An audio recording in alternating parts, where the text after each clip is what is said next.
You are listening to the Metal Command Podcast. Greetings, everybody. Welcome back to the Metal Command Podcast. Tony here with you, and today I am here to talk about the next three Helloween remasters, which just came out not too long ago. Of course, we had the previous three remasters, all of the Walls of Jericho era stuff, and of course, both Keeper of the Seven Keys Part 1 and 2. And now we have Pink Bubbles Go Ape. We have Chameleon. And of course, Master of the Rings. So I'm going to go in depth with all three of these albums. I'm going to let you all know what I think of these albums. I'm going to go through some of the bonus tracks, give you all some fun factual information about these albums you may or may not know. I'm going to show you all a little bit of memorabilia, and we're just going to have a little bit of fun with them. So first of all, I do want to say that these are great. These reissues are phenomenal. The quality of the digipacks and the CDs are great. You know, in the last video, you did see me take some of the CDs out and show them to you, but the quality factor is really good. So if you did not get the expanded editions and want to get these, they're definitely worth picking up. Master of the Rings and Chameleon, of course, are a 2 CD set, while Pink Bubbles Go Ape is a 1 CD set. You didn't have a lot of bonus tracks with Pink Bubbles. So I'm going to go through all that. And before I get into that, please support the show. Hit subscribe if you do like what you see and hear on this channel. Also, hit the little bell to be notified anytime I do post a video here. And of course, give me your thoughts. Leave a comment. Let me know what you think of these albums and these reissues or both. Really interested to hear what many of you have to say. And if you are on any other form of social media, Facebook, Instagram, anywhere, and you see the Metal Command show there, please give me a follow. So with that said, let's get into these albums. And I'm going to start by giving you all a history lesson because, you know, over the last 25, 26 years, I've had the opportunity to really talk in depth with the current members and former members of the band who played on these albums. And there's a lot of really fun things to talk about. So let's get into a little history lesson leading up to Pink Bubbles Go Ape. Obviously, the band had a very, very successful tour with Keeper of the Seven Keys Part 1. They came to the United States. They played the Headbangers Ball Tour with Armored Saint and Grim Reaper. Then, of course, Keeper of the Seven Keys Part 2 comes out. Again, you know, people regarding these albums as two of the... I mean, most people in the metal scene will regard these albums, whether they like the band or not, or they like the albums or not, as two of the more influential albums in the metal scene. Because Helloween really, at the time, with the Keeper records, they really sort of redefined the genre of power metal, and even pretty much they were the godfathers of modern day European power metal. I mean, they were the band that really ignited this and really helped create a subgenre in the music scene, in the metal scene. And I think that those two records are just landmark releases. So they have these two great records, and they started touring, obviously, for the Keeper of the Seven Keys Part 2 album. And then we start having personnel changes. Now, with these three records here, right here, all three of these albums, the band went through a lot of turbulent times during the time period that all three of these records were put out. They hit a low point in their career, and then they reignited and jump-started their career yet again with Master of the Rings. So, anyhow, you're on the Keeper 2 tour, you know, and you obviously have a personnel change. That first personnel change was Kai Hansen leaving Helloween. Now, that is a big hit because Kai Hansen, up to that point, along with Michael Wyckoff, those two guys were basically the core songwriters in the band. I mean, Kiske, yeah. Did Michael Kiske have some songs? Absolutely. But Kai and Wyckoff wrote a majority of the material, and Kai was a big driving force in the early days of this band. So he's gone. Now they have to replace him with somebody because they had an American tour coming up with Anthrax and Exodus, two of my favorite thrash bands of all time, and they needed another guitar player to play on the MTV Headbangers Ball Tour. And of course, here comes Roland Grappow, who played in a band called Rampage. Roland was actually working as a car mechanic at the time, and gets the phone call from Wyke. They talk, and Roland ended up eventually obviously joining the band and played that tour. Now, this is where all the craziness happened. So during this time period, the band decided to sign to EMI Records, except there was one problem. They had a record contract with Noise Records and broke that contract, which a huge lawsuit pretty much ensued against Helloween, obviously. Now, I'm not going to go into the details of the lawsuit. There are plenty of places out there that have documented that lawsuit really well, and I could sit here for 2 hours and talk about it, but essentially the band lost the lawsuit.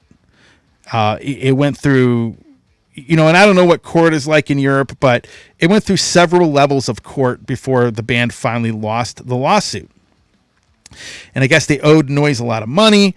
There was some restriction, I believe, about where they could, and I could be wrong, where they could release albums, and a lot of craziness happened. So the band had a lot of downtime as a result of this. And so now they got to make an album. Okay? They lose the lawsuit. The band is signed to EMI Records, much bigger label than Noise Records. And they have to make a record. Now, this is where Pink Bubbles Go Ape comes in. You went from Keeper of the Seven Keys Part 2 to this. Now, I like this album. I'm not going to bash it. There are things I dislike and there are things I like. First of all, even though I like the album, if I had to pick my least favorite Helloween album, it's going to be this one. Just how it is. So, with that being said, let's take a look at the remasters. So you have some bonus tracks. You have Blue Suede Shoes, which is the B-side to the Kids of the Century single. Kids of the Century was written by Michael Kiske. It's the first song on the album after the intro. And then you have Shit and Lobster. So the Japanese version of this album actually had that as a bonus track. And, of course, there were certain countries, I believe any country outside of Europe, I could be wrong, had Shit and Lobster as the second B-side on the Kids of the Century single, essentially. So then you had Les Hembourgeois Walkways and You Run With the Pack, and those two tracks were on the #1 single. So I'll kind of give you an idea. That's what these singles look like. This is Kids of the Century, which is very bizarre. It has all the people with the eggs over their eyes. And then you have #1. This is a song written by Michael Wyke. And the interesting part, too, I forgot to mention, because this is the Japanese version of Kids of the Century, there is what they called the exclusive Helloween interview. It's with Ingo and Michael Kiske talking about what had happened with the band. And that was, I believe, a Japanese-only bonus track, but it was not put on the album for obvious reasons. It's an interview. Most people aren't going to care about something like that. Even though it's interesting what they talk about, they probably could not fit it on one CD. So that's what you have with this album. And here's the thing, folks.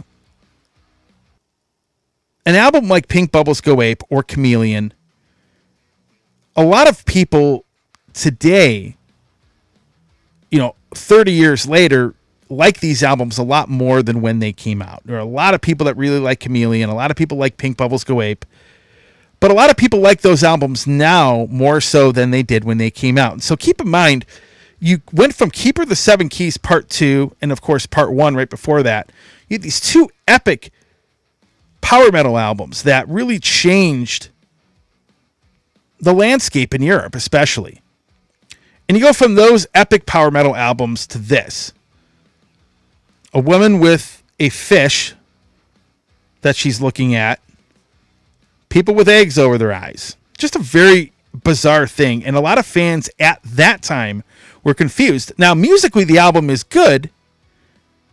But at the same time, it was a very confusing thing for a lot of fans. And the album drew a lot of mixed reviews. here's what I have to say about the record. I'm going to give you two things I liked about it, and I'm going to give you some things I didn't like about it. There's three things I dislike about it. So let's talk about the first thing I like about it. Let's talk about Roland Grappo. So if I were to pick a set of songs Roland Grappo wrote for any Helloween album while he was in the band, it would be on Pink Bubbles Go Ape. I think this album has the best collection of songs he wrote for Helloween. Now, my favorite Roland Grappo song that he wrote is actually a Master of the Rings, but my favorite group of songs that he wrote as a whole, as a collection, is on Pink Bubbles Go Ape. Like a song like The Chance, phenomenal track, one of the best songs that's ever been put on a Helloween album. You have Mankind, you have Someone's Crying, and then, of course, you have the song Back on the Streets. And I would make a case that his songs being on this album really prevented this album from being a disaster, in my opinion. Interestingly enough, while Mankind, The Chance, and Someone's Crying, they were basically written specifically for this album, Back on the Streets was actually a song Roland had demoed for Rampage but never put on an album, and then of course brings it to Helloween, and actually it gets recorded and put on the Pink Bubbles Go Ape album. Bet you didn't know that, but that's a fun fact about this record. The second thing I liked about it is that it showcased the fact that these guys can be very diverse songwriters. So you have songs that are heavier, like Michael Kiske writing the song Kids of the Century. And then you have a song like Your Turn. The single, Number One, written by Michael Whiteketh, is a much different song that he's never written anything like that, in my opinion, since or before that. So pretty unique in that aspect. But they were able to showcase the fact they could write songs that were a lot different than what they were known for. And that comes in handy, especially in certain cases. But that was the one thing I did like about it. And then, of course, the Roland Grappo aspect of it, where, I think that his best batch of songs came on this album. Now let's get into three things I really don't like about the album. Let me start with the track listing. Now, why am I bringing that up? Well, a song like Shit and Lobster and You Run With the Pack, those were two phenomenal songs. They should have been on the album over a song like Heavy Metal Hamsters, which was originally basically intended to be a B-side anyway, and the song I'm Doing Fine, Crazy Man. So the track listing is the first thing that I have an issue with, because I really believe that those two songs, Shit and Lobster and You Run With the Pack, should have been on the album over two other tracks. Now, it doesn't matter at this point because you have bonus tracks on this, but I think those songs should have been on the album over I'm Doing Fine, Crazy Man, and of course, Heavy Metal Hamsters. The second thing, I brought up how Kai Hansen was a big loss from the creative aspect. He was one of the driving forces in the band. The other driving force being Michael Whiteketh. And for me, there aren't enough songs written by Whitey on this album to begin with. To me, that is kind of the downside of this album. Number One was on there. It's a pretty good song. Heavy Metal Hamsters, I don't really think he was very serious when he wrote that. It was intended to kind of be, a B-side. But there aren't enough songs by Whitey. I mean, he wrote songs like Eagle Fly Free, Dr. Stein, Keeper of the Seven Keys, right? And he really didn't write a whole lot on Pink Bubbles Go Ape, which to me is one of the reasons I don't like this album as much, and one of the reasons that it's my least favorite Helloween album. And then last but not least, one of the things I really didn't like about this is bringing in Chris Sangarides to produce it. Number one, I don't like the way the album really sounds as far as the production goes, as much as, say, other albums they put out. And the other thing is, I don't think Chris was really the best fit for the band. I mean, he did do a great job producing other records out there, most notably Painkiller by Judas Priest. But sometimes, even though somebody is very talented, they may not just be the best fit for the band. Tommy Hansen knew the band really well. I think he would have been a better choice to bring back in as the producer, which they did eventually bring him back in for Chameleon. And then, of course, he went on to obviously produce, a few more albums with the band. But that is one of the things I do not like, and I think the album would have turned out a lot better if Tommy Hansen had been involved. At least that is my opinion from the outside looking in. Overall, again, to me, it's one of the lower points in the band's career. Most people view Pink Bubbles and Chameleon as the low point in the band's career, and rightfully so. If you look at it from the success standpoint, that's definitely true. A lot of people like Pink Bubbles better than they did way back in the day. The reviews obviously were very mixed, but it's still a pretty solid album by the band anyway. Now let's get into Chameleon. And this is where things start to get really, really crazy for the band. So you just had this lawsuit. You had an album that was put out that, was met with mixed reviews. You lost one of your guitar players and had to replace him. Now we have Chameleon right here. So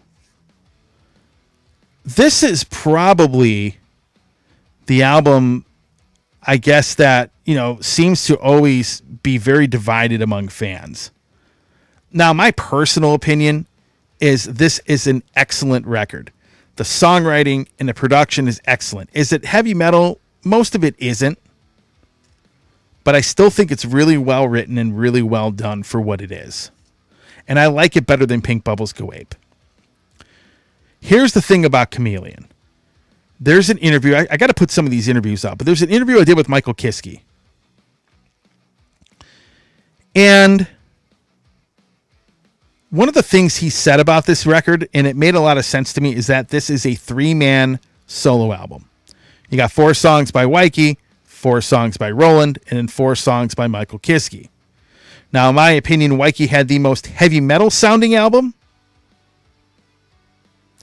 Not album, but song with Giants. But overall, this was an interesting record. I mean, there's a lot of, like, with Roland, for example, a song like Crazy Cat, I hear a lot of Stevie Ray Vaughan in his playing.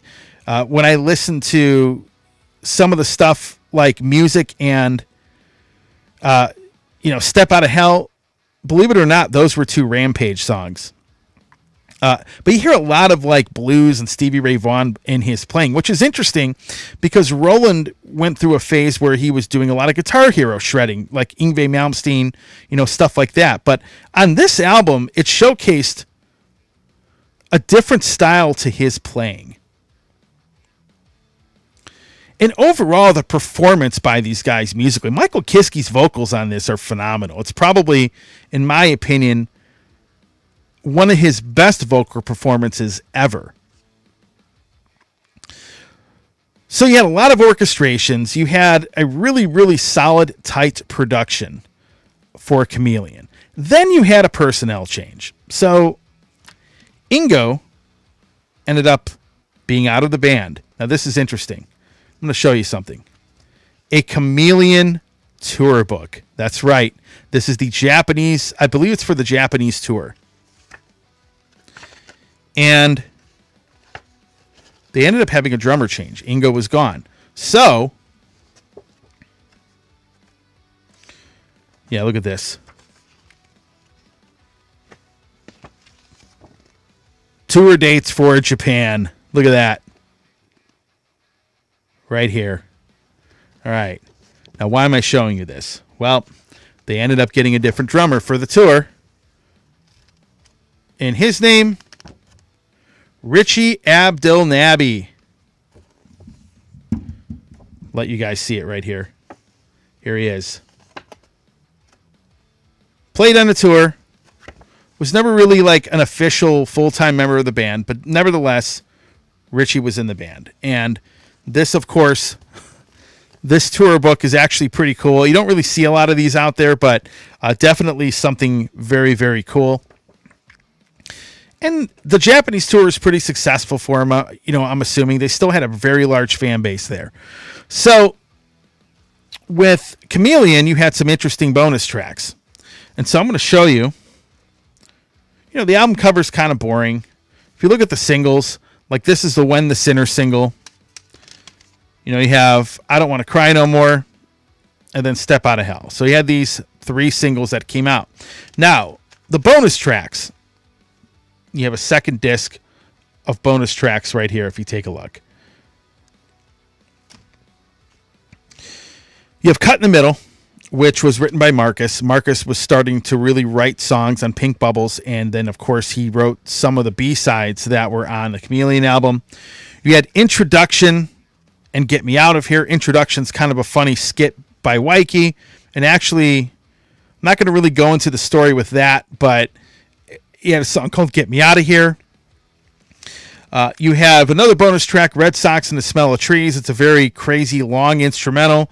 Probably one of the more forgotten songs by the band. Ain't Got Nothing Better is another song by Marcus. And it's very similar to music he was playing with a side project he had called Kick Hunter back in the early 2000s. And then you have I Don't Care, You Don't Care, another Wyke song as a B-side, which was on, of course, the When the Sinner single. And then you had Oriental Journey, which is actually a really cool instrumental. And that was written by Roland. So, again, the band hit a low point. They hit the lowest point of their career in popularity with this album. The album was very good. The song Giants, probably my favorite song on the album. And another fun fact about the album, if you listen to Giants, there is a gong that gets played in the middle, in the song, basically. There's a gong that gets played. The guy that plays the gong is a man by the name of Massimo Dreschler. Hoping I pronounced that right. Massimo Dreschler, sorry. He was the drummer in Wyke's first band, Powerful, the band he was in before Helloween. So, I believe he plays in an orchestra in Hamburg, according to something that Wyke, according to what Wyke had told me. But nevertheless, Wyke's former drummer in his former band plays the gong on Giants. So I figured I would throw that out there. Probably my favorite song. You're going to laugh at me, but I love the song Crazy Cat, and I love the solo that Roland plays in it. And I really like the song I Believe, one of the Michael Kiskes. That's probably my favorite Kiske song in the album. But overall, very good songwriting, very good production. Definitely sounds nothing like anything they did before or since. And of course, when it's really not a heavy metal album, it wasn't very successful. Now, Chameleon, again, just like I said with Pink Bubbles Go Ape, so many more fans of that album now than when it came out, because a lot of the reviews, from what I remember, were pretty bad. The performances were good, the songs were good, but again, it sounded nothing like the music the band created to basically make them successful to begin with. So now Michael Kiske departs the band after this. Obviously, Richie Abdelmabi, who replaced Ingo, he's gone. Now you need a singer and a drummer. And this is where the story changes. The band is at an all-time low. And now we have Master of the Rings that comes out in 1994. So Andi Deris joins the band in early 94. Many people knew him, obviously, from the band Pink Cream 69, which at the time was very, very successful. They had 3 albums under their belt. Andi leaves Pink Cream 69, joins Helloween. And then to basically fill the drummer position, you had former Gamma Ray, Holy Moses, and I think he played in Mekong Delta as well, Uli Kush. So now you have a different sounding band. First of all, Andi Deris, let me just say this. Andi Deris joining the band is probably one of the most important events in the history of this band, because I don't think the band would be around today, or even around and if they were around, they wouldn't be around in the same way that they, are now, right? But he really helped jumpstart and reignite this band's career, especially. Now, why did that happen? Because Andi Deris his voice is a lot different than Michael Kiske. In fact, he is one of the few singers to replace somebody that didn't sound anything like him and make the band successful. And even more successful than, the 2 albums previous, obviously. So the band hit a low point. Andi joins the band. Now, what led to the success of Master of the Rings, aside from a really good production and really good songs? You got to remember, Pink Cream had a pretty sizable fan base in Germany and Japan, and around Europe. A lot of the fans of Andi's singing and songwriting followed him to Helloween. It's actually something he's talked about in interviews before. And as a result of that, they make this really good album. Helloween basically gets back into form. The band sounds a little bit different, than the Keeper albums. Obviously, Andi's a much different sounding vocalist. Really talented songwriter. And they make a very, very successful album. Master of the Rings is a fun record. Wyke will tell you it's his American album. That's the way he describes this album. And, you have songs that are still played in the band's set today. They still typically will play Perfect Gentleman. They will play Soul Survivor. You still hear Why played on occasion. But this is a phenomenal record. It really is, and it's a fun album. And the 3 albums in the 90s that they produced with Andi Deris, I'm going to not include Metal Jukebox in that because that was a covers record, but the 3 original albums they recorded, Master of the Rings, Time of the Oath, and Better Than Raw, basically reestablished this band. And Master of the Rings is also the beginning of a very consistent 30 years in this band's history of putting out great music and staying successful. Regardless of whether you like all of the albums or not, they still stayed successful. And of course, we have now the Pumpkins United thing that's been going on, that's continuing on with bringing Michael Kiske and Kai Hansen back into the band. But Master of the Rings was the album that reignited their career. And it's still a fun record. I'll be honest with you. It's one of the more fun albums to listen to. I've been listening to this a lot. And I'll give you a little bit of background. So this album came out in 1994. It was released in the USA in 1995, almost a year later, because they didn't really have any U.S. distribution at the time. And then it had a second disc originally, which is basically the track listing on the second disc for this. So, and they did release a bunch of singles. I'm going to show you some of those. You got Soul Survivor, Perfect Gentleman, Mr. Ego, and I believe it was Japanese only, Where the Rain Grows. So those were the singles put out, and basically all of the B-sides on those singles ended up on the second disc for Master of the Rings. I'm going to show you something else that's kind of cool. Check this out. There you go. So this press photo, one of the things that labels did a lot, because before they started sending out electronic press kits, you would have press photos like this that would get sent to radio stations. And I used to get those press folders all the time. You'd have a CD, you'd have a press photo of the band, you'd have like a sheet of paper with a bio on the band.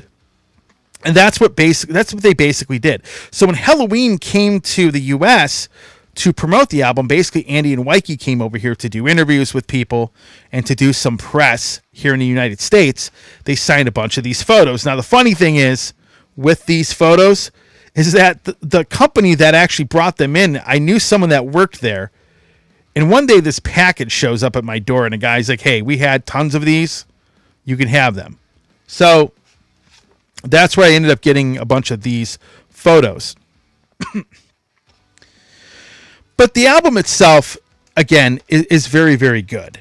So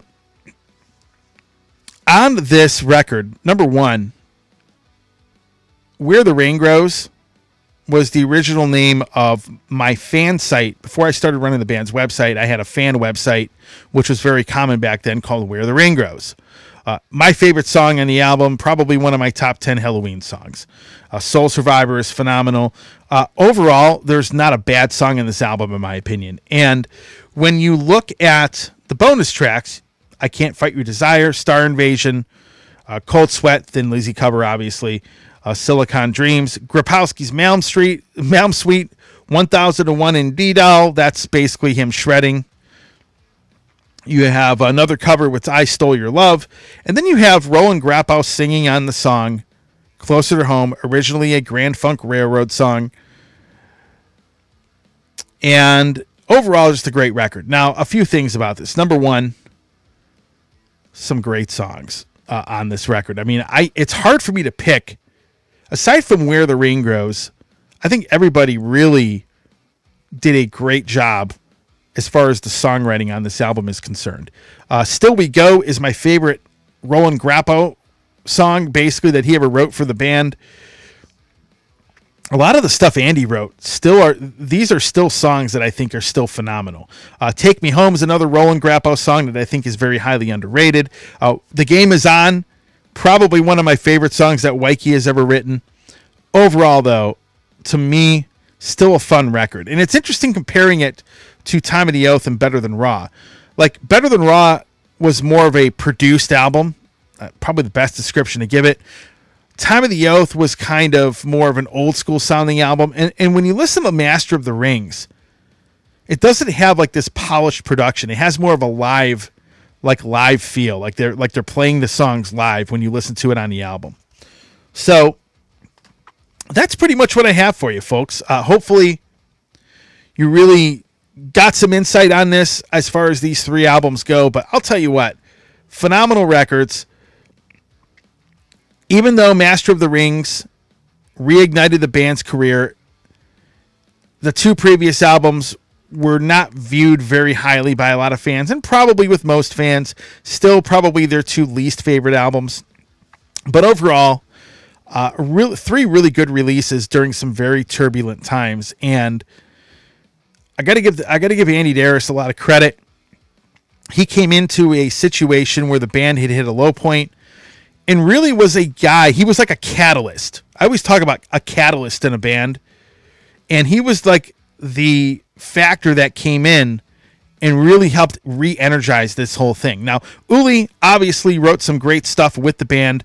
The songs that he had in Time of the Oath and Better Than Raw and even The Dark Ride were very, very good.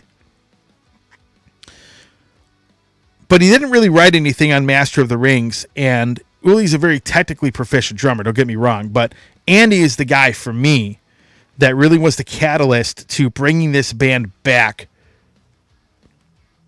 from the low point in their career. So that's all I have for you. Let me know what you think in the comments, and that's pretty much what I have. So with that said, thanks for watching. Let me know what you think of these albums and these reissues in the comments. Stay metal.